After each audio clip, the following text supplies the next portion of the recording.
Afrique du Nord, juin 1942. Le soleil brûle blanc à travers un sable infini. La température grimpe au-delà de 120 degrés Fahrenheit. Le métal devient trop chaud au toucher. L'eau s'évapore avant d'atteindre des lèvres assoiffées. Les hommes meurent de soif avant que les balles ennemies les atteignent. Deux armées se heurtent dans ce désert où rien ne devrait survivre. Des soldats britanniques, à des milliers de kilomètres de chez eux, font face à des panzers allemands construits pour les forêts européennes. Des Italiens formés dans les montagnes alpines se battent sous un ciel impitoyable. Le désert ne montre aucune pitié pour aucun des deux camps. C'est la guerre réduite à son essence. Pas de ville où se cacher, pas de forêt pour se protéger, pas de civils derrière lesquels se blottir. Juste du terrain découvert, une chaleur brûlante et la mort approchant de l'horizon dans des nuages de poussière. Tobrouk, El Alamein, le passage de Kasserine. Des noms qui seront écrits dans le sang au cours de 2 années de combats sauvages. Des noms que la plupart des hommes y mourant ne peuvent même pas prononcer. Le corps d'Afrique avance. La 8e armée recule, puis la 8e armée avance. Le corps d'Afrique recule, en avant et en arrière à travers 1000 miles de rien, se poursuivant à travers des tempêtes de sable et de feu. Les lignes d'approvisionnement s'étendent à travers les océans. Le carburant vient à manquer au milieu de la bataille. Les munitions expirent sous le soleil, les chars tombent en panne et ne peuvent être réparés. Les hommes regardent leur ration d'eau diminuer à 1 seule tasse par jour, tout en combattant dans des conditions qui exigent des gallons. Cette campagne ne décide rien de moins que l'avenir du Moyen-Orient, la sécurité du canal de Suez et l'accès au pétrole qui alimente toute la guerre. Perdre ici, c'est couper le lien vital de la Grande-Bretagne avec l'Inde. Gagner ici, et le chemin de la victoire s'ouvre. Mais d'abord, survivre au désert. Un officier britannique écrit « La chaleur ne vous tue pas rapidement. Elle vous épuise lentement jusqu'à ce que vous ne vous souciez plus de savoir si le prochain obus vous atteindra ou non. » Un commandant de chars allemand se souvient « Nous pensions que la Russie était l'enfer. Puis nous sommes arrivés en Afrique et avons appris ce que signifie vraiment l'enfer. » Les hommes formés dans des climats tempérés peuvent-ils s'adapter à ce paysage alien avant qu'il ne les tue? Les armées conçues pour la guerre conventionnelle peuvent-elles survivre dans un endroit où la nature se bat plus férocement que n'importe quel ennemi?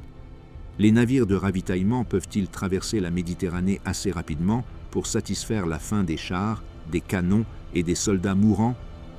La guerre du désert commence.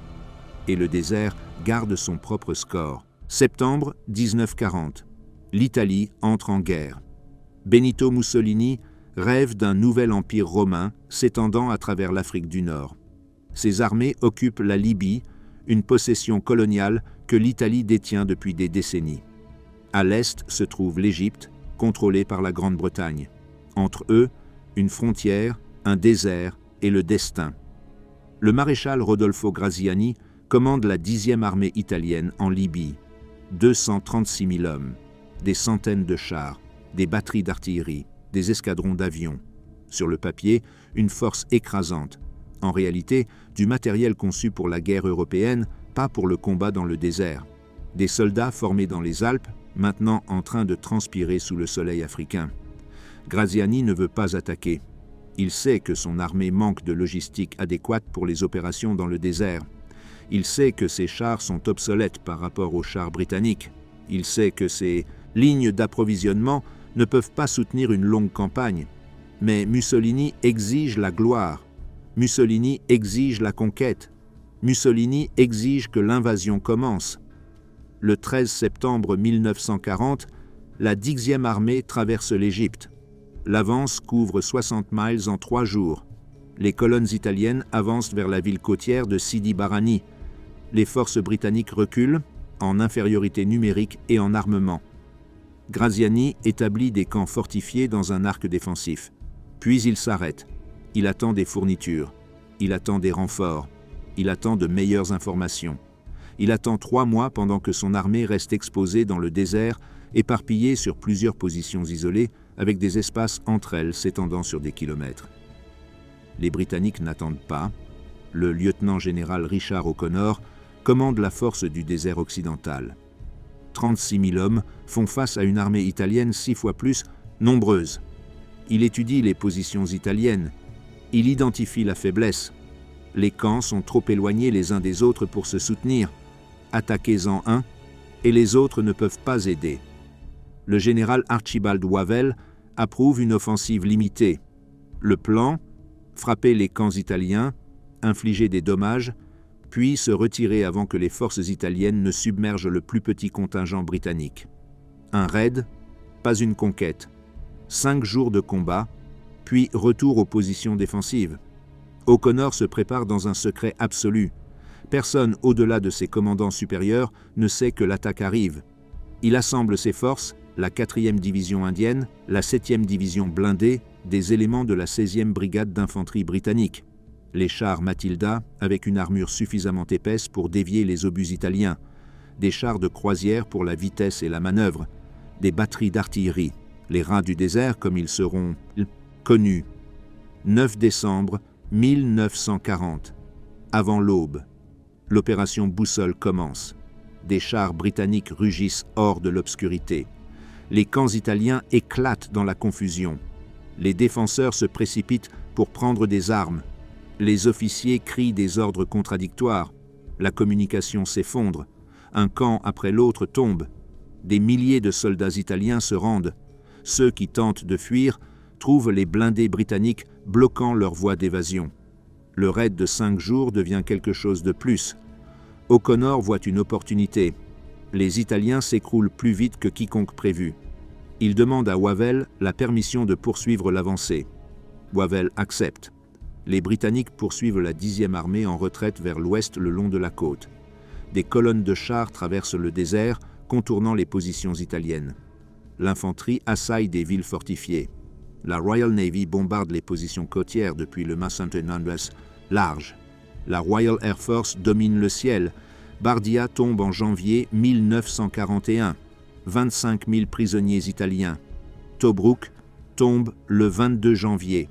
Encore 25 000 prisonniers, des centaines de pièces d'artillerie capturées, des milliers de véhicules saisis. La retraite devient une déroute. Les unités italiennes se désintègrent. Les soldats abandonnent leurs armes et marchent vers la captivité. Les officiers perdent le contrôle de leurs hommes. La 10e armée cesse d'exister en tant que force de combat. O'Connor planifie le coup fatal. Il envoie la 7e division blindée dans une marche audacieuse directement à travers l'intérieur du désert, coupant la route côtière à Bedafom, bloquant la route d'évasion italienne. Le piège se referme le 5 février.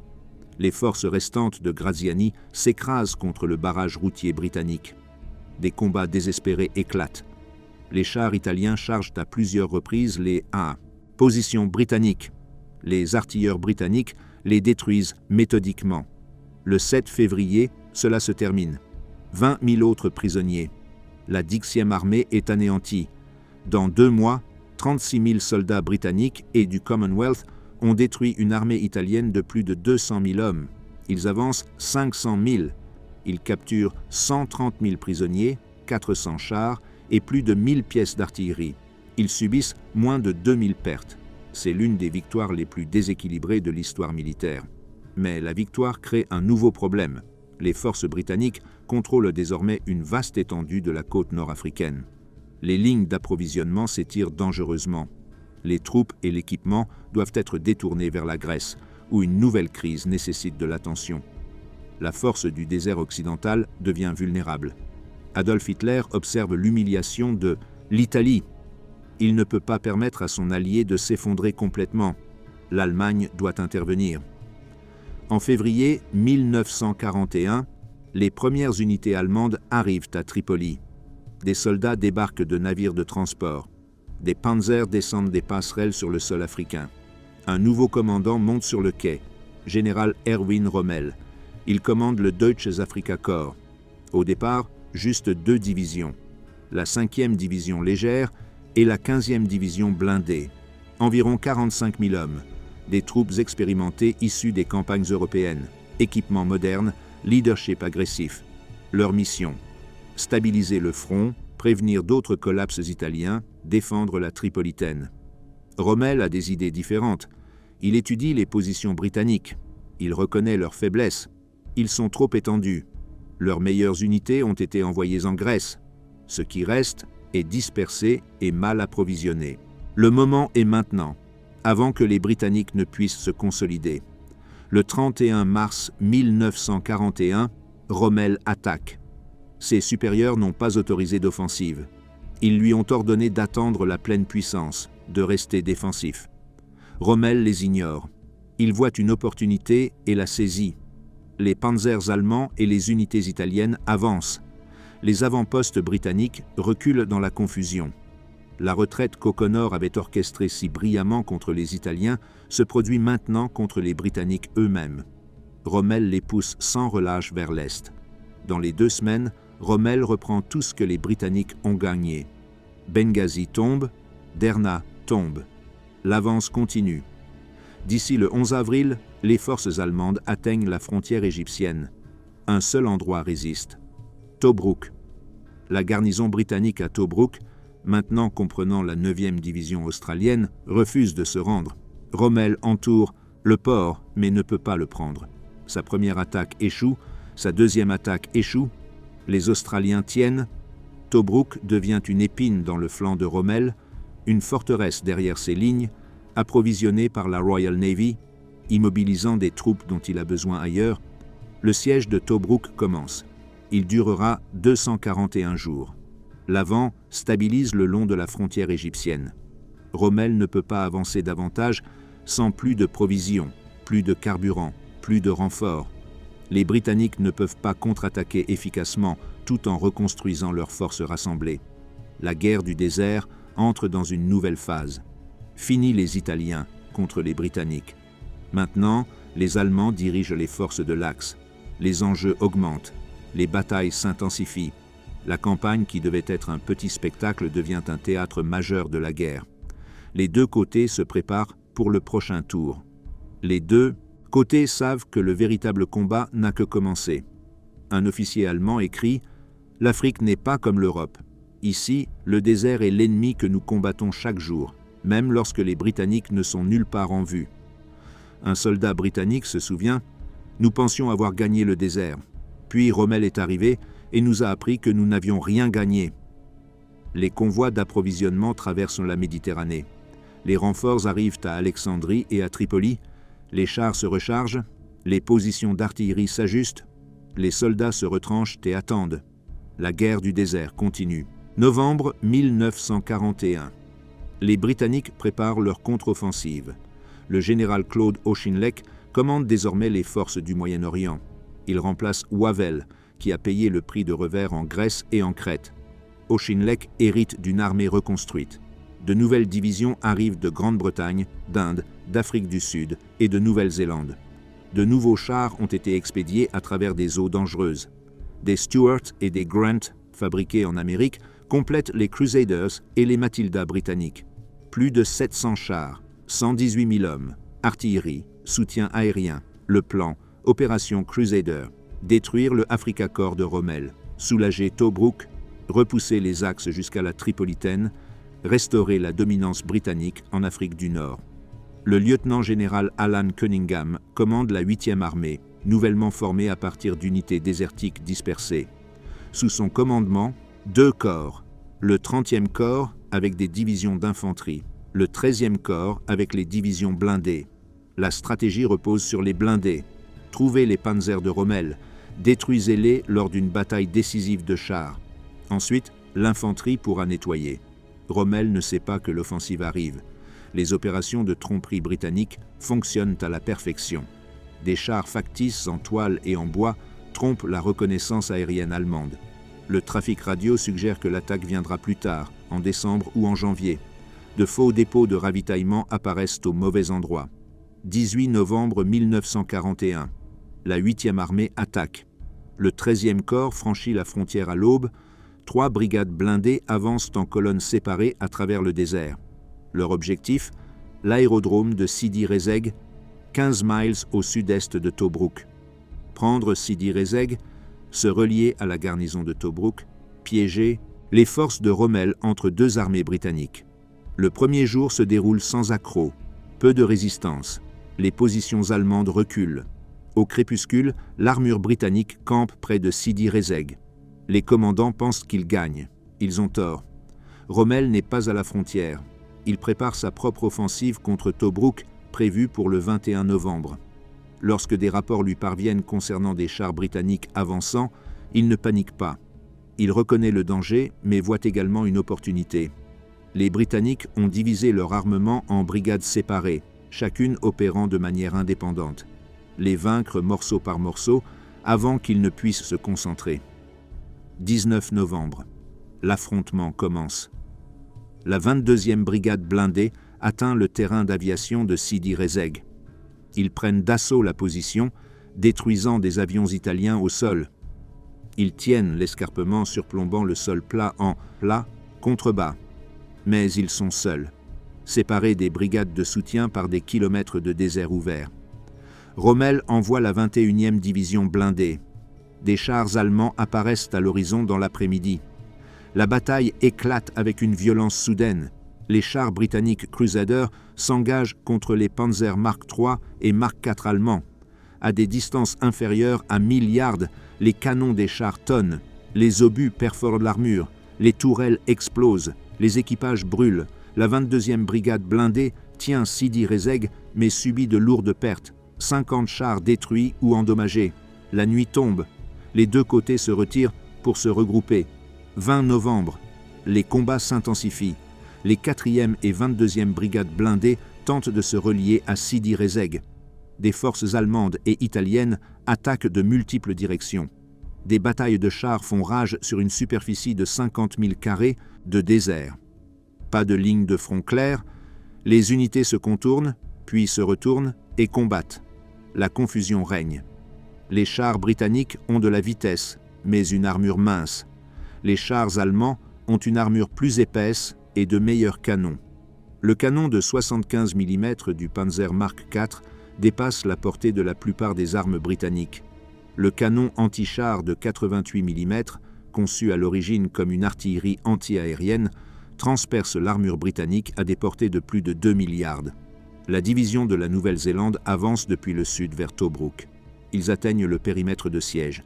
La garnison de Tobrouk se prépare à sortir et à se regrouper. Le plan semble fonctionner. Puis Rommel fait son mouvement. Le 21 novembre, Totensonntag, le dimanche des morts. Rommel concentre toute sa force blindée, les 15e et 21e divisions blindées, la division Ariete avec des Air-Hits, chars italiens. Plus de 400 chars et chars moyens. Il les lance contre Sidi Rezegh. La collision est catastrophique. Les brigades britanniques, déjà affaiblies après 2 jours de combat, font face au poids entier du Afrika Korps. Les formations allemandes attaquent par vagues coordonnées. Les panzers avancent avec le soutien de l'infanterie. Les canons antichars se positionnent sur les flancs. L'artillerie pilonne les positions britanniques. La 22e brigade blindée se désintègre. Des chars brûlent sur l'escarpement. Les équipages abandonnent des véhicules en panne. Les quelques chars survivants se retraitent dans le désordre. La 4e brigade blindée se précipite pour aider, mais arrive morceau par morceau. Les canons allemands les détruisent, brigade après brigade. Au coucher du soleil, l'armure britannique à Sidi Rezegh cesse d'exister en tant que force efficace. Plus de 200 chars perdus en une journée, 3 brigades blindées, réduites à des restes éparpillés. Mais les Néo-Zélandais maintiennent leur position au sud de Tobrouk. Le corridor vers la garnison assiégée reste partiellement ouvert. Les approvisionnements passent au compte-gouttes. Le siège n'est pas encore brisé, mais il se fissure. Rommel est confronté à une décision. Consolider sa victoire à Sidi Rezegh ou poursuivre un plan plus audacieux? Il choisit l'audace. 24 novembre. Rommel lance son coup vers la ligne. Avec ses divisions blindées, il avance vers l'est en direction de la frontière égyptienne. Le plan, couper derrière les lignes britanniques, détruire leurs dépôts de ravitaillement, créer la panique, les forcer à battre en retraite, laisser les Néo-Zélandais isolés et encerclés, gagner la bataille par la manœuvre et non par l'attrition. Les panzers traversent le désert à vitesse maximale, ils submergent les colonnes de ravitaillement britanniques, ils dispersent les unités de quartier, général. Ils avancent 60 milles en un jour. La confusion se répand dans le commandement de la 8e armée. Certaines unités reçoivent des ordres de retrait, d'autres n'entendent rien. Les communications s'effondrent. Mais le pari de Rommel échoue. Ses tanks dépassent leurs réserves de carburant. Ils trouvent moins de dépôts de ravitaillement britanniques que prévu. Les Britanniques, bien que surpris, ne paniquent pas. Auchinleck arrive au quartier général avancé. Il ordonne à Cunningham de maintenir sa position. Lorsque Cunningham hésite, Auchinleck le démet de son commandement. Le major général Neil Ritchie prend le relais. Les Néo-Zélandais ne reculent pas. Ils continuent à attaquer vers Tobruk. Le 26 novembre, ils percent le dispositif de défense. Le siège de Tobruk se termine après 241 jours. Les Australiens et les Néo-Zélandais se serrent la main à travers le périmètre. Les fournitures affluent dans la forteresse. Rommel réalise son erreur. Il a pénétré profondément dans le territoire britannique, mais n'a rien obtenu de décisif. Son armure est dispersée, à court de carburant, loin du soutien. Pendant ce temps, les Britanniques contrôlent Tobruk et menacent ses arrières. Le 27 novembre, Rommel ordonne le retrait. Les panzers tournent vers l'ouest, courant de retour vers leur propre ligne. Mais maintenant, ils font face à de nouveaux problèmes. L'armement britannique, renforcé et réorganisé, les poursuit. Le corps d'Afrique livre des batailles en cours à travers le désert. Ils atteignent Sidi Rezegh le 29 novembre. La bataille de Sidi Rezegh reprend. Pendant 3 jours, l'escarpement change de main. Les chars britanniques attaquent en montée.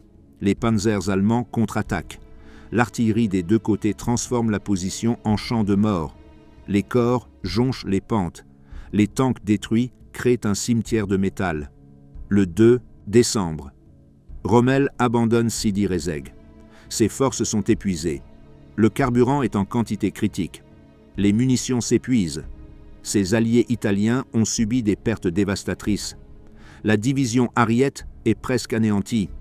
La force des chars allemands tombe en dessous de 100 chars opérationnels. La retraite commence. Les forces de l'Axe se replièrent vers l'ouest le long de la côte. La 8e armée poursuit, mais avec prudence. Ils ont également subi d'énormes pertes.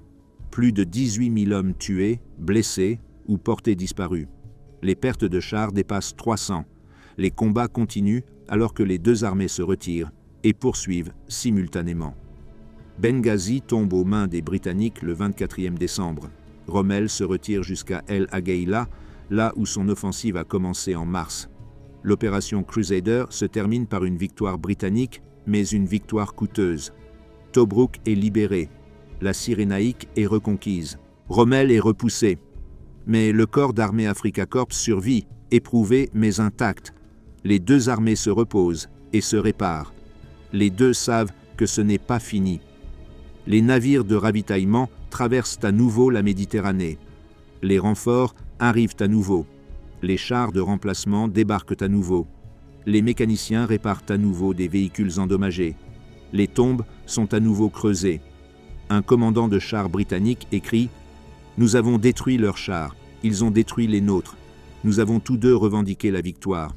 Le désert nous a tous réclamés. » Un officier panzer allemand se souvient « À Sidi Rezegh, nous avons appris que le courage britannique pouvait égaler les tactiques allemandes et aucun de ces deux éléments n'était suffisant face à l'arithmétique de l'usure. » Un soldat néo-zélandais se souvient « Quand nous sommes arrivés à Tobruk, les Australiens avaient l'air de fantômes.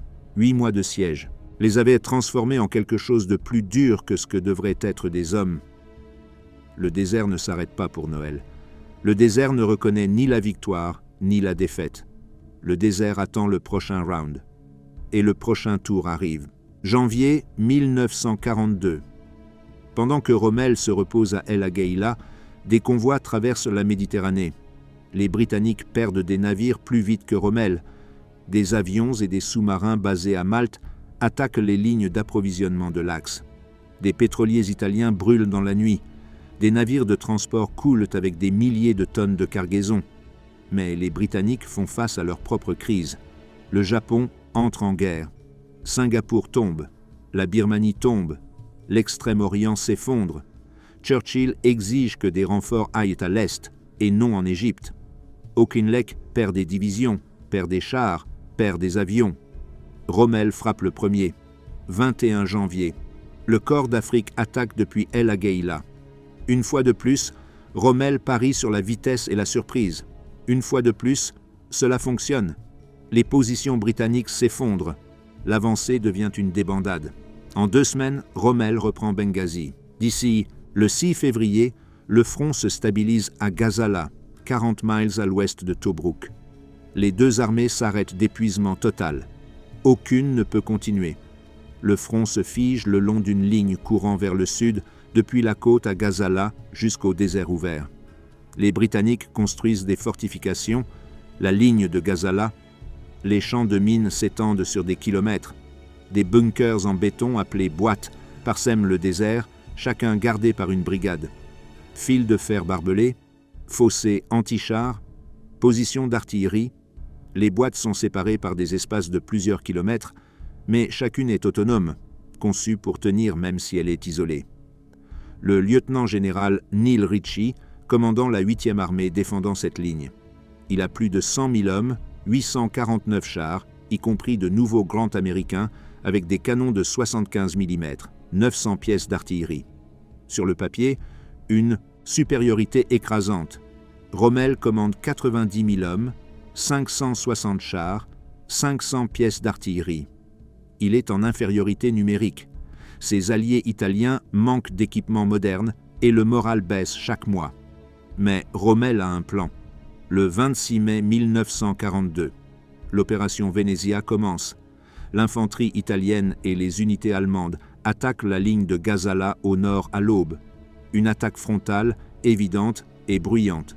L'artillerie britannique répond, l'infanterie s'enterre. Ritchie croit que c'est l'attaque principale. Il engage des réserves dans le secteur nord. C'est une feinte. Cette nuit-là, Rommel mène l'ensemble du Afrika Korps dans une marche de flanc autour de l'extrémité sud de la ligne de Gazala. 10 000 véhicules se déplacent dans l'obscurité. 3 divisions de Panzer et 2 divisions motorisées italiennes se déportent largement à travers le désert, contournant complètement les positions britanniques. Au lever du jour, le 27 mai, des panzers allemands apparaissent derrière la ligne de Gazala. Les Britanniques sont pris complètement par surprise. Les blindés de Rommel progressent vers le nord, coupant les lignes de ravitaillement, submergeant les unités de quartier général, semant le chaos. Mais le plan ne se déroule pas parfaitement. Les boîtes britanniques se maintiennent. Le barrage français libre à Bir Hakeim, la boîte la plus au sud, refuse de se rendre malgré l'encerclement. Ils immobilisent les unités de l'Axe nécessaires ailleurs. La première division blindée contre-attaque. Les chars britanniques et allemands s'entrechoquent dans d'immenses batailles à travers le désert ouvert. Pendant 3 jours, les combats font rage sans vainqueur clair. Des centaines de chars brûlent. Rommel se trouve dans un piège. Ses forces sont derrière la ligne de Gazala, mais entourées par des boxes britanniques. Sa ligne d'approvisionnement passe par une étroite ouverture dans les champs de mines sous un feu d'artillerie constant. Il établit une position appelée le chaudron, un périmètre défensif où ses forces se concentrent tout en étant entourées. Le 2 juin, l'attaque britannique du chaudron. La 150e brigade attaque par le nord. Les unités indiennes attaquent par l'est. Les brigades de chars avancent par le sud. Le plan, écraser Rommel alors qu'il est vulnérable. Les attaques échouent. Rommel défend le chaudron avec une efficacité sauvage. Ses canons de 88 mm détruisent les chars britanniques à longue distance. Son infanterie, creusée dans des positions défensives, repousse attaque après attaque. La 150e brigade est anéantie. 3000 hommes tués ou capturés. Les attaques indiennes stagnent. Les brigades de chars britanniques chargent les écrans anti-chars allemands et meurent par douzaines. D'ici le 5 juin, Rommel a déminé suffisamment de mines pour élargir son corridor d'approvisionnement. Il n'est plus piégé. Il est prêt à frapper. Le 10 juin, Bir Hakeim tombe enfin après 16 jours de siège. Les forces françaises libres se retirent sous le couvert de l'obscurité, ayant retardé Rommel suffisamment longtemps pour que cela ait de l'importance, mais maintenant, son flanc sud est sécurisé. Le 11 juin, la bataille de Knightsbridge commence. Knightsbridge est une région désertique située à 20 milles au sud de Tobrouk, nommée par les Britanniques d'après un quartier de Londres. Ici, Ritchie concentre ses réserves blindées. Ici, il prévoit d'arrêter l'avancée de Rommel. La plus grande bataille de chars jamais menée en Afrique du Nord éclate. Plus de 600 chars britanniques font face à 300 chars allemands et italiens. Les chiffres sont en faveur de la Grande-Bretagne. Les tactiques sont en faveur de l'Allemagne. Les formations allemandes luttent en tant qu'équipe combinée. Les Panzers avançant avec le soutien de l'infanterie dans des véhicules à moitié chenillés. Les canons anti-chars se positionnent sur les flancs. Lorsque les chars britanniques chargent, ils se heurtent à des tirs coordonnés provenant de plusieurs directions. L'artillerie pilonne les positions britanniques. Les Stukas plongent du ciel. Les chars britanniques attaquent en brigades séparées avec une coordination minimale. Ils chargent les positions allemandes frontalement. Il manque de soutien d'infanterie. Chaque brigade mène sa propre bataille et chacune est vaincue séparément. Pendant 3 jours, Knightsbridge devient un abattoir. Les régiments de chars britanniques disparaissent. La 2e et la 4e brigade blindées cessent d'exister. D'ici le 13e de juin, la force blindée britannique tombe en dessous de 100 chars opérationnels. Ritchie ordonne la retraite. La ligne de Gazala est abandonnée. Des unités fuient vers l'est dans le désordre. Certaines boîtes évacuent avec succès. D'autres sont encerclées et contraintes à se rendre. Des milliers de soldats britanniques et du Commonwealth marchent vers la captivité. Tobrouk se tient seul une fois de plus. Mais cette fois, c'est différent. L'année dernière, la forteresse a tenu parce que la garnison était forte, les provisions étaient adéquates et la détermination était absolue. Cette année, la garnison est plus faible. La 2e division sud-africaine et d'autres unités ont été précipitées à Tobrouk sans préparation adéquate. Les provisions sont rares. Les positions défensives, partiellement démantelées après la fin du siège, sont incomplètes. Le général de division Hendrik Klopper commande la garnison. 25 000 soldats sud-africains, britanniques et indiens. 50 chars, surtout des modèles obsolètes. Artillerie. Les champs de mines et les fortifications restent formidables mais non imprenables. Rommel prépare son assaut avec soin. Il étudie les défenses. Il identifie le secteur le plus faible, le périmètre sud-est où les champs de mines sont les moins denses. Il concentre son attaque là-bas. 20 juin 1942. Avant l'aube, l'assaut commence. Les bombardiers en piqué Stuka hurlent sur les défenses de Tobrouk. Les bombes oblitèrent les bunkers. La poussière et la fumée obscurcissent tout. L'artillerie allemande pilonne le secteur sud-est. Les ingénieurs avancent sous le feu de couverture, nettoyant des chemins à travers les champs de mines. À 8 heures du matin, des chars d'assaut traversent les brèches. L'infanterie suit dans des camions et des véhicules à moitié chenillés. Ils se déversent dans le périmètre défensif de Tobrouk. Les unités sud-africaines se battent désespérément, mais sont submergées par l'assaut concentré. L'armure allemande s'étend à l'intérieur de la forteresse, dépassant les positions par derrière. Dans l'après-midi, le port est entre les mains des Allemands. Des dépôts de ravitaillement brûlent, des réservoirs de carburant explosent, des navires britanniques dans le port s'efforcent de s'échapper. Certains y parviennent, d'autres coulent sous le feu d'artillerie. Klopper réalise que la situation est désespérée. Ses forces sont dispersées, la communication échoue. Les chars allemands errent librement à l'intérieur de la forteresse. La résistance continue signifie un massacre inutile. 21 juin. Tobrouk se rend. 35 000 soldats britanniques et du Commonwealth marchent vers la captivité. Rommel capture d'énormes quantités de fournitures, carburant, nourriture, munitions, véhicules. 2000 véhicules opérationnels tombent entre les mains des Allemands. Les nouvelles parviennent à Londres. Churchill est à Washington en réunion avec le président Roosevelt lorsqu'il apprend que Tobrouk est tombé. Il décrit plus tard cela comme l'un des coups les plus durs de la guerre. La Chambre des communes éclate en débats enflammés. Rommel est promu maréchal. À 50 ans, il est le plus jeune de l'armée allemande.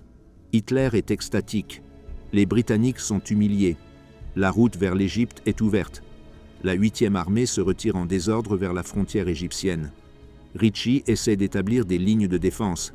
Mersa Matruh tombe le 28 juin. La retraite continue. Des équipements sont abandonnés, les unités se dissolvent, la panique se répand. Il ne reste qu'une seule position, El Alamein, une petite gare ferroviaire 60 miles à l'ouest d'Alexandrie. Ici, le désert se rétrécit. Au nord, la mer Méditerranée. Au sud, la dépression de Qattara infranchissable, une vaste zone de marécages salés et de sable mouvant. L'écart entre la mer et la dépression n'est que de 40 miles de large. Ici, les Britanniques doivent tenir. Il n'y a nulle part où se retirer. Derrière El Alamein se trouvent Alexandrie, le canal de Suez, le Caire, tout le Moyen-Orient. Auchinleck soulage Ritchie et prend le commandement direct. Il dépêche chaque unité disponible à El Alamein. Les traînards sont organisés en formations improvisées. Des cuisiniers et des agents de bureau reçoivent des fusils. La ligne doit tenir. Le 1er juillet 1942. Rommel attaque El Alamein. Ses forces sont épuisées. Ses chars comptent à peine 50 panzers opérationnels. Son infanterie est à bout de nerfs. Mais l'élan est avec lui. Une dernière poussée pourrait briser complètement la résistance britannique. L'attaque échoue. Les positions britanniques tiennent. De nouvelles unités en provenance de Palestine et de Syrie arrivent pour renforcer la ligne. Pour la première fois en semaine, les Britanniques ont des avantages, des lignes d'approvisionnement raccourcies, des positions défensives, une supériorité numérique. Pendant 4 semaines, des batailles font rage. À El Alamein, Rommel attaque. Les Britanniques contre-attaquent. Les positions changent de main. Aucun des deux camps ne prend l'avantage décisif. À la fin de juillet, les deux armées sont épuisées par les combats. Le front se stabilise. La première bataille d'El Alamein se termine de manière inconclusive. Rommel a avancé jusqu'aux portes de l'Égypte, mais ne peut pas aller plus loin. La 8e armée a cessé de battre en retraite, mais ne peut pas encore contre-attaquer efficacement. Les deux côtés s'enfoncent. Les deux côtés attendent des renforts. Les deux côtés savent que la véritable bataille pour l'Égypte est encore à venir. Un soldat sud-africain, capturé à Tobrouk, écrit plus tard « Nous pensions que la forteresse était imprenable. Nous avons appris qu'aucune forteresse ne tient si les défenseurs perdent espoir et que les attaquants trouvent la volonté. » Un officier de chars britannique se souvient « À Knightsbridge, nous avions plus de chars que Rommel. Mais il avait de meilleures tactiques, une meilleure coordination et un meilleur leadership. Les chiffres ne signifient rien sans compétence. » Un commandant de chars allemand réfléchit « Prendre Tobrouk a été notre plus grande victoire. C'était aussi le moment où nous avons dépassé nos limites. Nous aurions dû nous arrêter. Nous aurions dû consolider. Mais l'élan est une drogue, et Rommel y était accro. » Le soleil d'été tape sur El Alamein. Les températures dépassent 130 degrés. Des hommes creusent des tranchées dans du sable qui revient aussi vite qu'ils creusent. Les champs de mines s'étendent chaque jour. Les duels d'artillerie résonnent à travers le désert vide. La bataille décisive approche. Les deux côtés le ressentent. L'ensemble de la campagne, toute la guerre du désert, sera décidée lors du prochain tour. Le désert attend. Le désert attend toujours. Août 1942. Churchill arrive au Caire. Le Premier ministre fait face à une crise politique chez lui. La chute de Tobrouk a ébranlé la confiance en son leadership. La Chambre des communes exige des explications. Le public britannique exige des victoires. Churchill a besoin de résultats et il en a besoin dans le désert. Il effectue des changements. Auchinleck est retiré du commandement, envoyé en Inde. Le général Harold Alexander prend le commandement du Moyen-Orient. Pour la 8e armée elle-même, Churchill veut un nouveau leader, quelqu'un d'agressif, quelqu'un qui attaquera. Le général de corps d'armée Bernard Law Montgomery prend le commandement le 13e août. Il est abrasif, arrogant, méticuleux et entièrement confiant. Il arrive au quartier général de la 8e armée et commence immédiatement la transformation. Montgomery se réorganise. Il abolit le système confus de groupes de brigades dispersées. Il consolide les chars en formation au niveau des corps. Il reconstruit le moral avec des visites à chaque unité, des discours aux soldats, des promesses de victoire. Il dit à ses hommes qu'ils ne reculeront pas d'1 mètre de plus. Ils se battront à El Alamein. Ils gagneront à El Alamein. Et ils attendront jusqu'à ce qu'ils soient prêts. Rommel ne peut pas attendre. Sa situation d'approvisionnement se détériore chaque jour. Les avions et sous-marins basés à Malte coulent pétrolier après pétrolier. Les livraisons de carburant chutent à des niveaux critiques. Ses alliés italiens frôlent l'effondrement. Il doit attaquer avant que la force britannique ne devienne écrasante. Le 30e août 1942. La bataille d'Alam Halfa commence. Rommel essaie la même manœuvre qui a fonctionné à Gazala. Une attaque par flanc autour de l'extrémité sud des lignes britanniques, puis une poussée nord vers la côte, coupant ainsi le 8e armée. Montgomery s'attend exactement à cela. Il a préparé des positions défensives à la crête d'Alam Halfa, directement sur le chemin de Rommel. Il positionne son armure sur un terrain élevé. Il établit d'immenses champs de mines. Il coordonne l'artillerie pour couvrir chaque approche. Il attend. Les panzers allemands avancent à travers des champs de mines sous un feu nourri. Ils atteignent la crête d'Alam Halfa et attaquent à l'assaut des positions préparées. Les chars britanniques tirent depuis des positions abritées. L'artillerie pilonne l'avance allemande. La Royal Air Force bombarde sans relâche les colonnes de panzer. Pendant 3 jours, Rommel martèle Alam Halfa.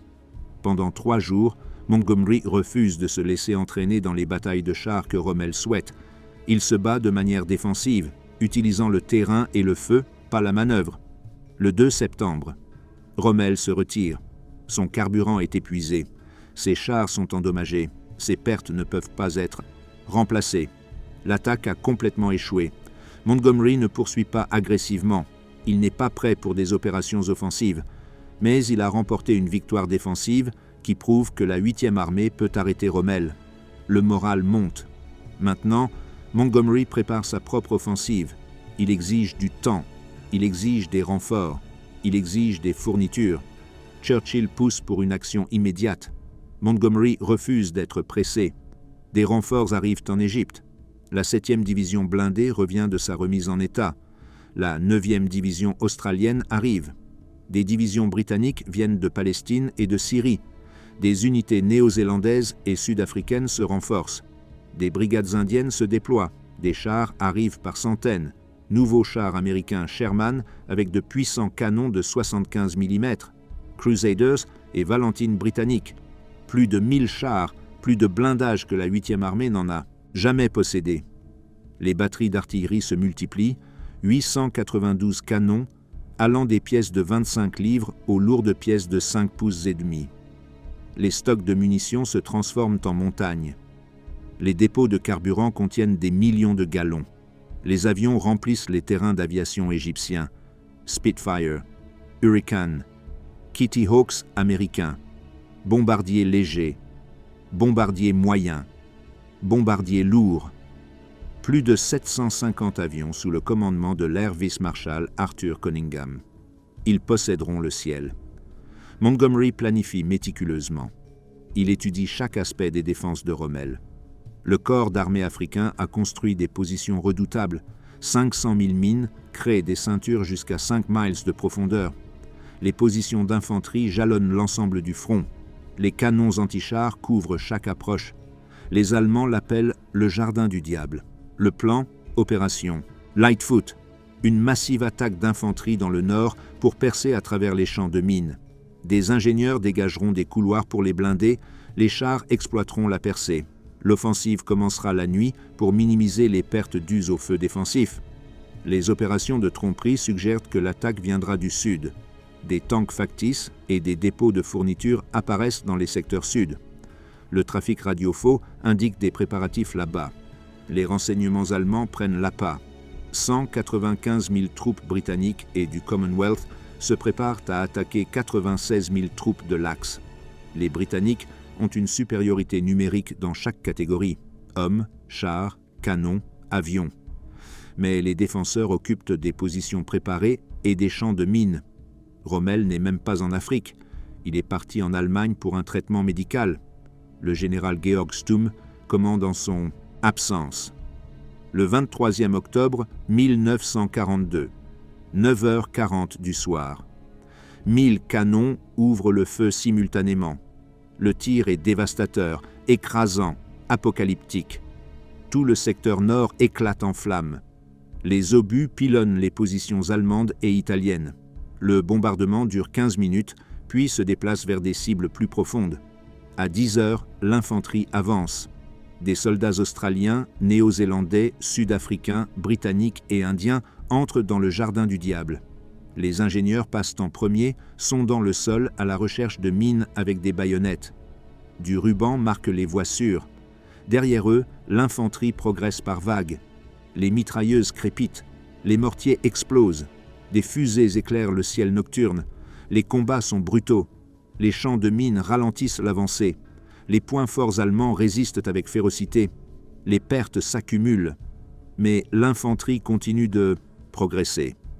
À l'aube, ils ont pénétré 4 miles dans les positions de l'axe. Les chars avancent à travers des couloirs dégagés. Le déminage est plus lent que prévu. Des embouteillages se forment. Les canons anti-chars allemands engagent les blindés britanniques à courte portée. Les pertes de chars sont lourdes mais soutenables. Le général Stumm avance pour observer le combat. Son véhicule est pris sous le feu. Il souffre d'une crise cardiaque et meurt. Le chaos commande s'ensuit. Rommel retourne immédiatement. Il arrive le 25 octobre. Pendant 12 jours, la bataille fait rage. Montgomery attaque. Rommel contre-attaque. Les positions changent de main.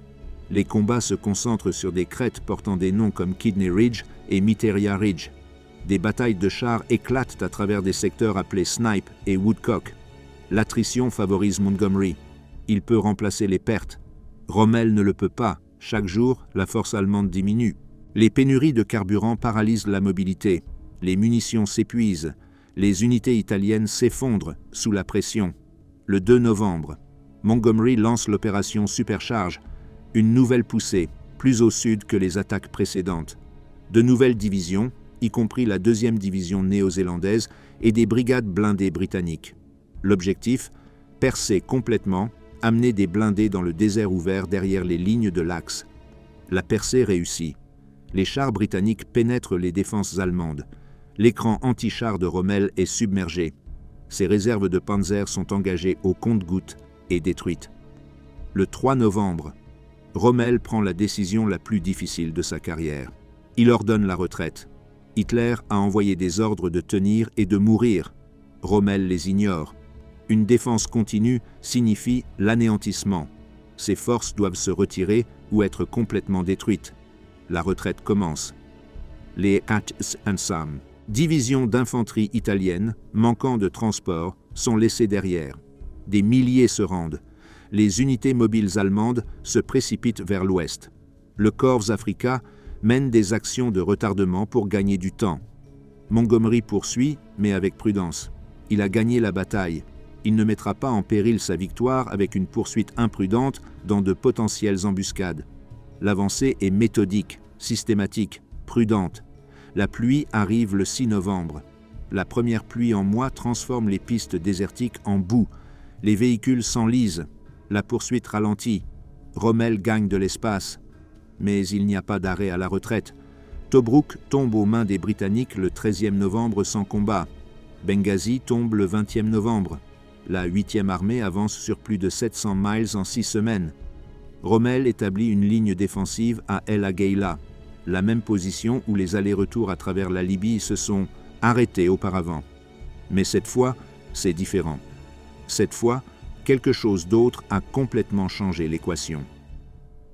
Le 8 novembre 1942, alors que la 8e armée poursuit Rommel à travers la Libye, les forces américaines et britanniques débarquent au Maroc et en Algérie.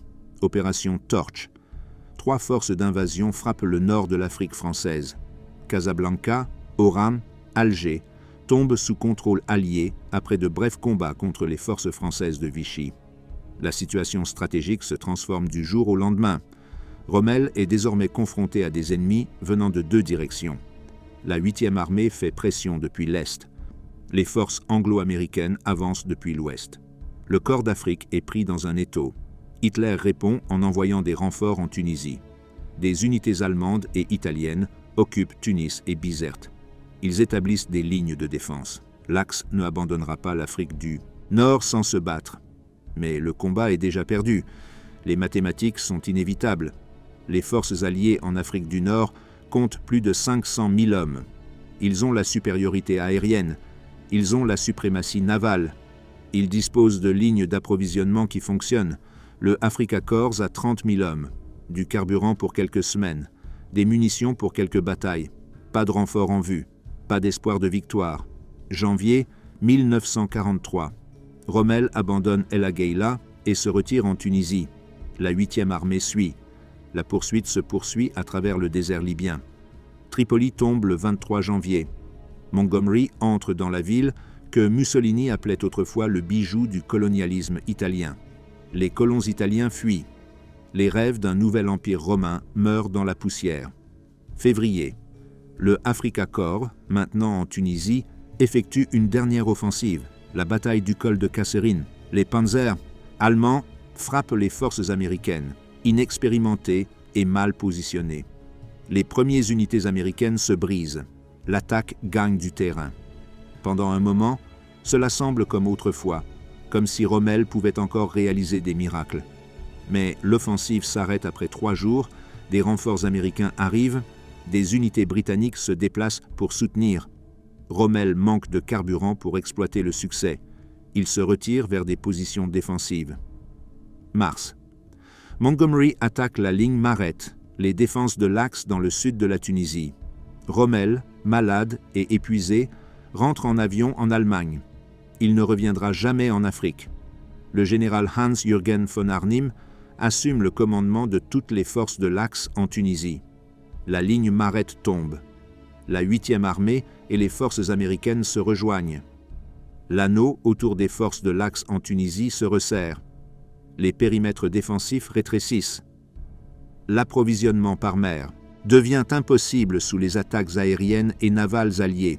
L'approvisionnement par air ne peut pas livrer suffisamment. Avril. La dernière offensive commence. Les forces britanniques, américaines et françaises attaquent de toutes directions. Les positions de l'Axe s'effondrent, secteur par secteur. Tunis tombe le 7 mai. Bizerte tombe le même jour. Les forces de l'Axe se retirent dans la péninsule du Cap Bon, une petite zone de terre sans issue. Le 13e mai 1943. Les forces de l'Axe en Afrique du Nord se rendent. 238 000 soldats allemands et italiens marchent dans la captivité. Le général von Arnim signe les documents de reddition. Le Corps Afrikaan cesse d'exister. La campagne nord-africaine est terminée. De septembre 1940 à mai 1943, 2 ans et 8 mois de combat, avancées et retraites à travers 2000 miles de désert, victoires et défaites des deux côtés. Victoire finale pour les Alliés. Churchill reçoit la nouvelle à Londres. Il ordonne de faire sonner les cloches des églises à travers la Grande-Bretagne pour la première fois depuis 1940. Roosevelt envoie des félicitations depuis Washington. Staline, luttant dans des batailles désespérées à Stalingrad et à Koursk, reconnaît l'accomplissement, mais note que la véritable guerre se déroule à l'Est. La guerre du désert se termine. La campagne italienne commence. Les forces alliées utiliseront l'Afrique du Nord comme tremplin pour envahir la Sicile en juillet, puis l'Italie continentale en septembre. Un soldat britannique écrit après la reddition « Nous avons poursuivi Rommel à travers le désert pendant 2 ans. Lorsque nous l'avons enfin attrapé, il n'était même pas là. Mais nous avons capturé son armée et c'était suffisant. » Un prisonnier allemand, marchant vers la captivité, se souvient « Nous avons bien combattu. Nous avons perdu de toute façon. Dans le désert, le courage et l'habileté pouvaient retarder la défaite, mais pas l'empêcher. Le côté avec plus de provisions gagne toujours. » Un officier américain observe « Nous avons appris à Kasserine que Rommel pouvait encore mordre. Nous avons appris à Tunis que même le meilleur général ne peut pas gagner sans carburant, munitions et espoir. » Les camps de prisonniers en Égypte et en Algérie sont remplis de soldats de l'Axe. Les navires de ravitaillement transportent désormais uniquement des marchandises alliées. Les aérodromes ne font fonctionner que des avions alliés. La route côtière appartient aux convois alliés. Le désert retombe dans le silence. La facture du boucher arrive à échéance. Les forces britanniques et du Commonwealth subissent environ 220 000 pertes au cours de l'ensemble de la campagne d'Afrique du Nord. 35 000 tués au combat, 78 000 blessés, 107 000 capturés ou portés disparus, la plupart lors des désastres de 1941 et 1942. Les morts viennent de chaque coin de l'Empire, des soldats britanniques de Londres, Manchester, Glasgow, des Australiens de Sydney et Melbourne, des Néo-Zélandais d'Auckland et Christchurch, des Sud-Africains de Johannesburg et le Cap, des Indiens du Pendjab, du Bengale, de Madras. Ils reposent dans des tombes d'Égypte à la Tunisie. Les puissances de l'Axe paient encore plus. Les pertes allemandes totalisent environ 62 000, 18 000 tués, 34 000 blessés, 10 000 disparus, perdus dans l'immensité du désert, leurs corps jamais récupérés. Les pertes italiennes dépassent celles des Allemands. Environ 381 000 pertes, 23 000 tués, 64 000 blessés, 293 000 capturés. Les chiffres ne reflètent pas la réalité. Chaque chiffre est un homme. Chaque homme a un nom, une famille, une vie écourtée ou définitivement modifiée. Le soldat Thomas Evans, de la 2e division néo-zélandaise, meurt à Mincarcaim en juin 1942. 22 ans. Un fermier de l'île du Sud, tué par des tirs d'artillerie. Son corps est enterré dans une fosse commune. Sa famille reçoit un télégramme 3 mois plus tard. Ils ne visiteront jamais sa tombe. L'Unteroffizier Hans Schmidt de la 21e division blindée meurt à El Alamein en novembre 1942. 24 ans. Un mécanicien de Bavière, son tank reçoit un coup direct de l'artillerie britannique. Il brûle à mort à l'intérieur. Ses parents reçoivent une notification en janvier 1943. Ils ne reçoivent pas de corps. Le sepoy Ranjit Singh de la 4e division indienne meurt à Sidi Rezeg en novembre 1941. 19 ans, d'un village du Punjab. Des tirs de mitrailleuses le fauchent lors d'une attaque contre des positions allemandes. Sa famille érige un mémorial dans son village. Ils ne sauront jamais exactement où il est tombé. Les blessés remplissent les hôpitaux à travers l'Égypte, la Libye, la Tunisie et Malte. Des hôpitaux de campagne fonctionnent sous des tentes dans la chaleur du désert. Les équipes chirurgicales travaillent des quarts de 18 heures. Les fournitures se font rares.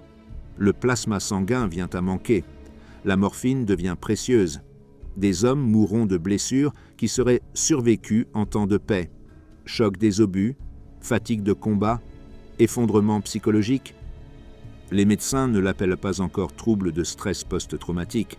Ils voient des hommes qui ne peuvent s'arrêter de trembler, des hommes qui se réveillent en criant de cauchemars de chars en feu, des hommes qui se figent au combat, incapables de bouger ou de se battre. Les pertes psychiatriques ne sont pas comptées officiellement, mais chaque unité en a. Le soldat qui est entré dans le désert seul et n'est jamais revenu. Le commandant de char qui s'est tiré une balle après que son équipage ait brûlé vif. L'infanterie qui s'est simplement assise pendant une bataille et a refusé de bouger, fixant le vide. Les prisonniers de guerre endurent leur propre enfer. Ceux capturés à Tobrouk en juin 1942, 35 000 hommes, sont envoyés dans des camps de prisonniers italiens. Le voyage à travers la Méditerranée est un cauchemar. Des hommes entassés dans des soutes à cargaison. Pas de ventilation. Un minimum d'eau. Certains navires sont torpillés par des sous-marins alliés, ne sachant pas qu'ils transportent des prisonniers alliés. Des centaines se noient. Dans les camps italiens, la famine devient une routine. Les colis de la Croix-Rouge arrivent de manière irrégulière. Les prisonniers survivent avec du pain et une soupe claire. La perte de poids est universelle. Les hommes s'étiolent. Certains sont envoyés dans des camps allemands. Ils passeront des années là-bas, travaillant comme main-d'œuvre forcée, endurant des hivers brutaux, se demandant s'ils survivront pour voir la libération. Les civils pris dans le sillage de la campagne souffrent de manière catastrophique. Benghazi change de main 5 fois entre avril 1941 et novembre 1942. Chaque fois, la ville endure des bombardements, des tirs d'artillerie, une occupation. Les bâtiments s'effondrent, l'infrastructure s'écroule. Ceux qui restent vivent dans les ruines. La population civile de Tobrouk, principalement composée d'Arabes, endure 8 mois de siège en 1941. Ils se réfugient dans des grottes et des caves. Les autorités militaires britanniques réquisitionnent les provisions alimentaires. Les civils souffrent de la faim, tandis que la garnison mange. Des familles meurent dans des bâtiments effondrés. En Égypte, Alexandrie et le Caire font face à la menace constante de la conquête des puissances de l'Axe. Lorsque Rommel atteint El Alamein en juillet 1942, la panique s'empare des deux villes. Les responsables britanniques brûlent des documents. Des Égyptiens riches se préparent à fuir. Les magasins ferment. Des émeutes éclatent. Si le corps d'Afrique passe à travers, que se passera-t-il pour la population de l'Égypte? La peur ne se matérialise pas en réalité, mais les dommages psychologiques demeurent. Des réfugiés affluent vers l'est de la Libye en Égypte tout au long de la campagne. Des colons italiens abandonnent des fermes et des entreprises. Ils arrivent à Alexandrie avec tout ce qu'ils peuvent porter. Les autorités britanniques internent de nombreux réfugiés en tant qu'étrangers ennemis. Les familles sont séparées. Les biens sont confisqués. La destruction des infrastructures est totale dans certaines zones. La route côtière de Tripoli à El Alamein devient un cimetière de véhicules détruits. Des milliers de chars, de camions et de véhicules blindés carbonisés jonchent le bord de la route. Des champs de mines rendent de vastes zones inutilisables. Les munitions non explosées tuent des civils pendant des années après la fin des combats. Les villes portuaires souffrent le plus. Tobrouk est bombardé en ruines. Le port est obstrué par des navires coulés. La belle architecture coloniale italienne de Benghazi est systématiquement détruite. Les anciennes ruines romaines de Leptis Magna et de Sabrata subissent des dommages dus aux combats et à l'occupation militaire. Le coût économique est incalculable. L'économie déjà fragile de la Libye s'effondre. L'agriculture échoue alors que les fermes deviennent des champs de bataille. Le commerce cesse. L'économie de l'Égypte est mise à rude épreuve par le fardeau d'accueillir d'immenses forces militaires britanniques. L'inflation s'envole. Les prix des aliments augmentent au-delà de la portée des Égyptiens ordinaires. Les enfants souffrent le plus. La malnutrition entrave la croissance. La maladie se propage dans des conditions insalubres. L'éducation cesse. Les écoles ferment ou sont détruites. Toute une génération grandit au milieu de la violence, de la privation et de la peur. Des tombes s'étendent à travers l'Afrique du Nord. Des cimetières de guerre du Commonwealth sont établis à El Alamein, Tobrouk, Benghazi et des dizaines de sites plus petits. Des pierres tombales blanches en rangées soignées marquent où des hommes venus de terres lointaines sont morts dans le sable africain. Certaines pierres indiquent seulement « connus de Dieu » pour des corps identifiés mais non nommés. Les morts allemands et italiens sont enterrés séparément, beaucoup dans des fosses communes non marquées. Les familles recherchent des êtres chers disparus. Des lettres arrivent au bureau militaire. Pouvez-vous me dire ce qui est arrivé à mon fils? Où est enterré mon mari? La plupart des questions n'ont pas de réponse. Beaucoup de corps n'ont jamais été identifiés. Beaucoup d'hommes ont simplement disparu dans le désert. Les disparus hantent leurs familles pour toujours. Sans confirmation de décès, sans tombe à visiter, sans fermeture, les mères, les épouses et les enfants vivent dans l'incertitude. L'espoir et le chagrin existent simultanément. Une infirmière britannique servant dans un hôpital de campagne près de Tobrouk écrit dans son journal « Nous en sauvons quelques-uns. Nous en perdons davantage. Ceux que nous ne pouvons pas sauver s'excusent de mourir comme si leurs blessures étaient de leur faute. J'ai 23 ans et j'ai vu des centaines de garçons mourir. Je ne sais pas comment revenir à la vie normale après cela. » Un médecin militaire allemand enregistre « La chaleur tue autant que les balles. Les hommes s'effondrent d'un coup de chaleur en pleine santé. Au moment où ils parviennent aux soins médicaux, leurs organes ont échoué. Nous ne pouvons pas les sauver. Le désert est un ennemi plus cruel que les Britanniques. » Un prisonnier italien, interrogé après la guerre, réfléchit « On nous a dit que nous construisions un empire. Nous avons construit des cimetières. On nous a dit que nous étions des héros. Nous étions des fous. Nous avons combattu pour la vanité de Mussolini et sommes morts pour rien. » Les conséquences immédiates laissent l'Afrique du Nord jonchée de débris, munitions, armes, équipements, mines. Le danger persiste pendant des années. Des enfants jouant trouvent des munitions non explosées. Des agriculteurs, labourant les champs, déclenchent des mines. Le désert continue de tuer longtemps après que la guerre se déplace ailleurs. Le coût humain de la campagne d'Afrique du Nord ne peut pas être mesuré uniquement en statistiques. Des vies terminées, des vies détruites, des vies à jamais changées, des familles brisées, des communautés fracturées, des corps enterrés loin de chez eux, des esprits marqués au-delà de toute guérison.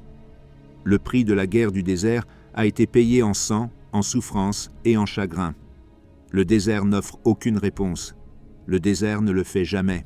La guerre du désert avait de l'importance, non pas parce que c'était la plus grande campagne de la Seconde Guerre mondiale. Le front de l'Est l'a éclipsée en termes d'échelle, non pas parce qu'elle a causé le plus grand nombre de victimes. Stalingrad à lui seul a tué plus d'hommes que toute la campagne nord-africaine. La guerre dans le désert était importante en raison du moment où elle s'est produite et de ce qu'elle a empêché. De juin 1940 jusqu'en novembre 1942, la Grande-Bretagne se bat essentiellement seule contre les puissances de l'Axe. La France est tombée.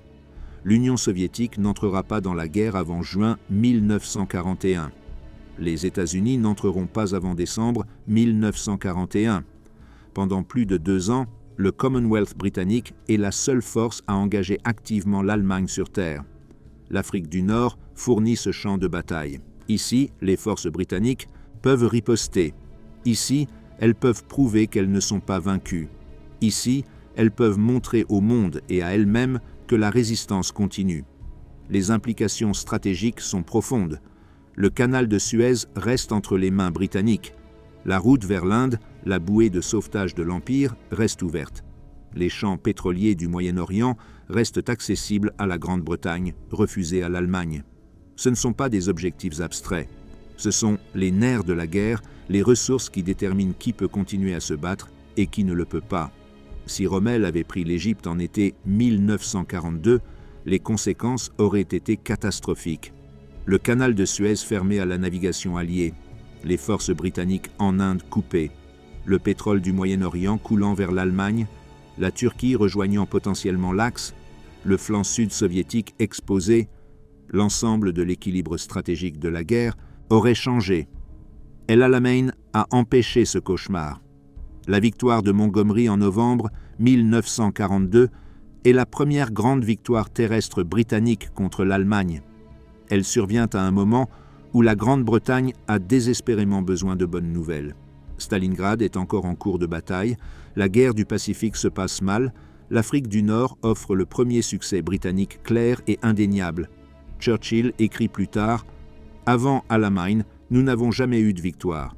Après Alamein, nous n'avons jamais eu de défaite. » C'est une exagération rhétorique, mais cela saisit l'importance psychologique. El Alamein marque le point tournant de la confiance et du moral britannique. Les leçons militaires apprises en Afrique du Nord façonnent le reste de la guerre. La guerre de manœuvres combinées, coordonner l'infanterie, les chars, l'artillerie et la puissance aérienne. Les Britanniques l'apprennent lentement, péniblement, à travers des défaites répétées. À El Alamein, ils l'ont maîtrisé. Les tactiques développées dans le désert sont appliquées en Italie, en France et en Allemagne. L'importance de la logistique devient indéniable. Rommel est un génie tactique, mais perd parce qu'il ne peut pas soutenir ses forces. Montgomery est méthodique, mais gagne parce que ses lignes d'approvisionnement fonctionnent. Chaque opération alliée suivante met l'accent sur la logistique. L'invasion de la Normandie réussit en partie parce que les planificateurs se souviennent de ce qui s'est passé lorsque Rommel a dépassé ses approvisionnements. La supériorité aérienne s'avère décisive. Lorsque la Luftwaffe contrôle les cieux au début de 1942, Rommel avance. Quand la Royal Air Force prend le dessus après El Alamein, le corps d'Afrique se retire. Cette leçon s'applique à chaque campagne qui suit. Les Alliés n'essaieront plus jamais de mener des opérations majeures sans supériorité aérienne. La guerre de chars évolue de manière spectaculaire. La doctrine britannique précoce met l'accent sur des charges de style cavalerie. Cela échoue de manière désastreuse contre les écrans anti-chars allemands. À la fin de la guerre, les forces britanniques et américaines emploient des équipes interarmes similaires aux Kampfgruppen allemands. Le désert est le laboratoire où ces tactiques sont testées dans le sang. Les conséquences politiques s'étendent au-delà des affaires militaires. La campagne nord-africaine amène les forces américaines à combattre directement l'Allemagne pour la première fois. L'opération Torche, en novembre 1942, débarque les troupes des États-Unis au Maroc et en Algérie. Ils se battent aux côtés des forces britanniques en Tunisie. Cette coopération devient le fondement de l'alliance anglo-américaine qui remporte la guerre. L'invasion de la Sicile et de l'Italie en 1943 découle directement de la victoire en Afrique du Nord. Les forces alliées utilisent les bases nord-africaines pour lancer ces opérations. Sans l'Afrique du Nord sécurisée, l'offensive méditerranéenne est impossible. Pour l'Allemagne, l'Afrique du Nord est une erreur stratégique. Hitler engage des ressources dans un spectacle secondaire alors que ces ressources sont désespérément nécessaires en Russie. Le corps d'armée d'Afrique aurait pu représenter une douzaine de divisions supplémentaires à Stalingrad ou à Koursk. Le carburant expédié en Libye aurait pu alimenter des panzers sur le front de l'Est. Les ambitions impérialistes de Mussolini entraînent l'Allemagne dans une campagne qu'elle ne peut pas gagner et qu'elle ne devrait pas mener. Pour l'Italie, l'Afrique du Nord est le début de la fin. La perte de la Libye détruit ce qu'il reste de la crédibilité de Mussolini. L'invasion de la Sicile suit 6 semaines après la reddition de l'Axe en Tunisie. En lendemain, septembre 1943, l'Italie a capitulé et Mussolini est tombé du pouvoir. La défaite en Afrique du Nord déclenche la réaction en chaîne qui détruit l'Italie fasciste. Le coût humain de la guerre du désert crée des obligations qui persistent pendant des générations. Les cimetières militaires du Commonwealth à travers l'Afrique du Nord nécessitent un entretien perpétuel.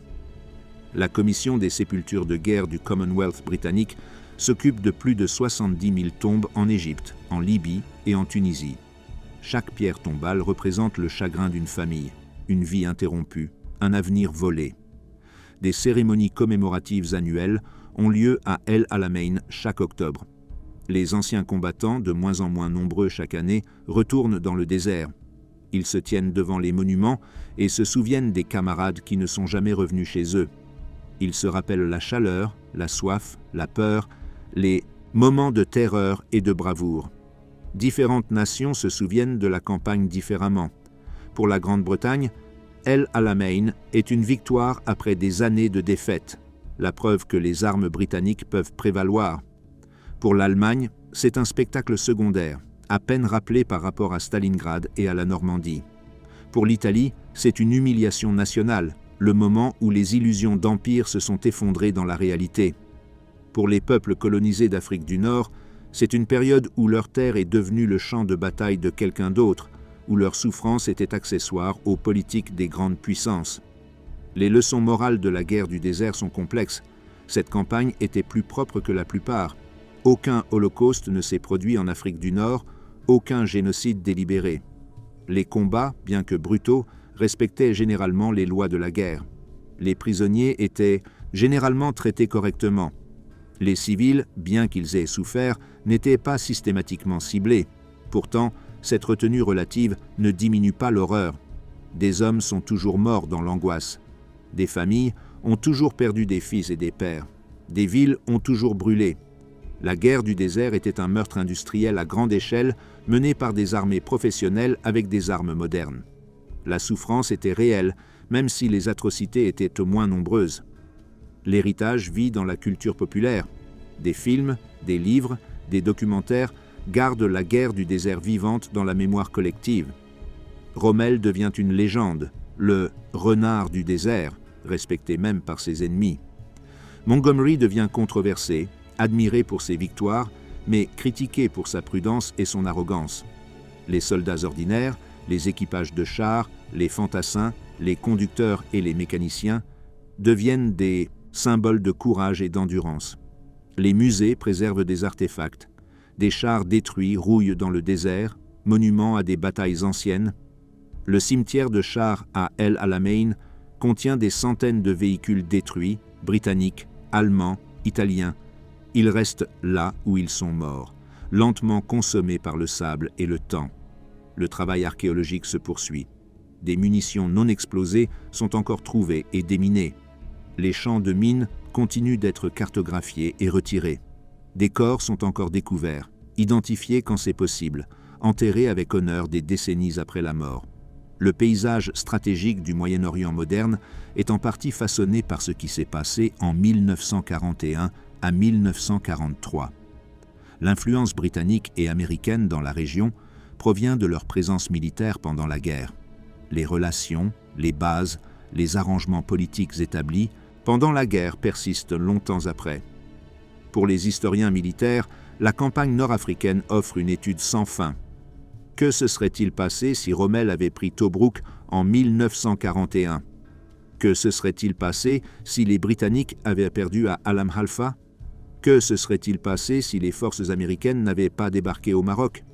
Les histoires alternatives fascinent, car la marge entre la victoire et la défaite était souvent extrêmement mince. L'héritage technologique comprend des innovations imposées par les conditions désertiques, de meilleurs systèmes de purification de l'eau, des techniques de navigation améliorées, du camouflage des airs, des réservoirs de carburant à long rayon d'action, des systèmes de gestion des approvisionnements. Ces développements banals sauvent des vies lors des campagnes suivantes et dans les opérations militaires d'après-guerre. Les histoires humaines perdurent. Les anciens combattants écrivent des mémoires. Les histoires orales préservent des voix. Les lettres à la maison, découvertes dans des greniers des décennies plus tard, révèlent les peurs et les espoirs de jeunes hommes loin de chez eux. Ces témoignages personnels veillent à ce que les statistiques deviennent des personnes, que les chiffres deviennent des noms, que l'histoire reste humaine. Le désert lui-même est transformé par la guerre. Des zones qui étaient des paysages sauvages immaculés deviennent contaminées par les débris de la guerre industrialisée. Mais le désert reprend aussi ce qui a été laissé derrière. Le sable recouvre les tranchées, les tempêtes enterrent les munitions, la nature efface lentement les cicatrices, bien que certaines resteront visibles pendant des siècles. Que devraient apprendre les générations futures de la campagne nord-africaine? Que le courage ne suffit pas sans approvisionnement, que le génie tactique ne peut pas surmonter le désavantage stratégique, que la guerre, même lorsqu'elle est menée avec une relative retenue, détruit des vies et des communautés, que la victoire et la défaite sont souvent déterminées par la logistique, le renseignement et la capacité industrielle, autant que par le courage sur le champ de bataille. La guerre du désert enseigne que la géographie est importante, que se battre dans des environnements extrêmes teste les hommes et les machines au-delà des limites normales. Elle démontre que les alliances sont essentielles, qu'aucune nation ne combat avec succès seule. Elle prouve que le moral et le leadership peuvent soutenir les armées à travers des défaites répétées jusqu'à ce que les conditions permettent la victoire. Le plus important, la campagne nord-africaine montre que le résultat des batailles n'est pas prédéterminé. La Grande-Bretagne a subi une défaite catastrophique en été 1942. 6 mois plus tard, les forces britanniques ont obtenu une victoire décisive. La différence était le leadership, la préparation, les ressources et la volonté. Rien n'était inévitable. Tout devait être combattre et gagner. Comme un historien le reflète plus tard, la guerre du désert n'était pas une question d'idéologie ou de haine. C'étaient des soldats professionnels combattant des batailles professionnelles dans un paysage qui ne se souciait de leur cause. Ils se battaient bien des deux côtés, le côté avec plus de carburant, plus de munitions et des lignes d'approvisionnement plus courtes à gagner. La guerre est des mathématiques vêtues de courage. Le soleil se couche sur El Alamein. Les monuments projettent de longues ombres sur le sable, le vent efface les empreintes, le désert endure, indifférent aux empires qui se sont levés et sont tombés sur sa surface, impassible face au sang qui a imprégné son sable. La guerre du désert est terminée. Le désert reste